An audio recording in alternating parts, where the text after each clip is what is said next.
Hi అందరికీ ఈరోజు పిల్లల కోసం లంచ్ కింద అయితే బెండకాయ చేశాను. బెండకాయ కూడా రకరకాలుగా చేస్తుంటాం కదా. అండ్ మీలో ఎంతమందికి బెండకాయ ఇష్టమో, ప్రతి వారంలో మా పిల్లలకి బెండకాయ ఖచ్చితంగా ఉండాలి.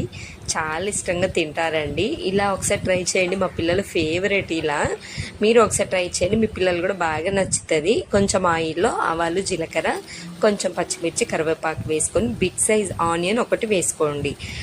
నార్మల్ సైజ్ అయితే ఒక 2 వేసుకోండి, పెద్దదైతే ఒకటి వేసేసుకోండి. అది కొద్దిగా మగ్గిపోయిన తర్వాతకి బెండకాయలు వేసుకొని కొంచెం పసుపు, ఉప్పు సిమ్లో పెట్టేసి జిగురంతా పోతుందండి. మంచిగా బెండకాయలు కూడా మగ్గిపోతాయి. మగ్గిపోయిన తర్వాతకి పిల్లలు ఎంతైతే తింటారో కొద్దిగా కారం, ధనియాల పొడి, లైట్ గరం మసాలా, అంతే, సింపుల్.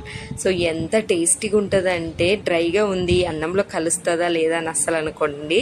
ఒకసారి ట్రై చేసి చూడండి, కమ్మగా ఉంటుంది. అసలు మా పిల్లలకైతే ఇలా చేసి పెడితే వేడివేడి అన్నంలో చాలా ఇష్టం.